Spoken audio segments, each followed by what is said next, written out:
বৈদ্যুতিক বাতি জ্বলে কিভাবে? তারের মধ্য দিয়ে কোনো বাল্বে বিদ্যুৎ প্রবাহিত হলে বাল্বের ভেতরের তারটি গরম ও উজ্জ্বল হয়ে ওঠে। এর কারণ বাল্বের ভেতরের ফিলামেন্ট। এটি খুবই পাতলা এবং তড়িৎ প্রবাহে বাধা দেয়। ফলে বিদ্যুৎ শক্তি রূপান্তরিত হয় তাপ ও আলোক শক্তিতে। ফিলামেন্ট সাধারণত টাংস্টেন নামের ধাতু দিয়ে তৈরি করা হয়। উচ্চ তাপমাত্রায় এ ধাতু গলে যায়। ফিলামেন্ট যাতে জ্বলে না যায় সেজন্য বাল্বের ভেতরের সব অক্সিজেন বের করে দেওয়া হয়।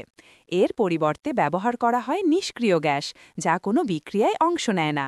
কিছু বাল্বে আবার হ্যালোজেন গ্যাস ভরা থাকে, যেমন আয়োডিন ও ব্রোমিন। এলইডি বাতি, লাইট এমিটিং ডায়োড এলইডি সেমিকন্ডাক্টরের মধ্য দিয়ে বিদ্যুৎ প্রবাহিত করে আলো উৎপন্ন করে। এলইডি বাল্ব সাধারণ বাল্বের চেয়ে বেশি শক্তিবান্ধব। তাছাড়া এসব বাল্ব দীর্ঘস্থায়ী ও টেকসই। বাল্ব জ্বলতেও কম শক্তি লাগে, কারণ এলইডি বাল্বে তাপ হিসাবে শক্তি অপচয় হয় খুবই কম। টাংস্টেন, টাংস্টেনের ফিলামেন্ট খুবই পাতলা ও ভঙ্গুর ধরনের। এরকম বাল্ব মেঝেতে ফেলে দিলে নাও ভাঙতে পারে, কিন্তু ভেতরের ফিলামেন্ট সহজেই ভেঙে যায়। হ্যালোজেন, হ্যালোজেন গ্যাস বাল্বকে সুরক্ষিত রাখে। হ্যালোজেনের বাল্ব অন্যান্য বাল্ব থেকে দ্বিগুণ স্থায়ী হয়। গ্রন্থনা, অধ্যক্ষ মহসিন আলী আঙুর, সম্পাদক ও প্রকাশক মুজিবনগর খবর.com, মেহেরপুর।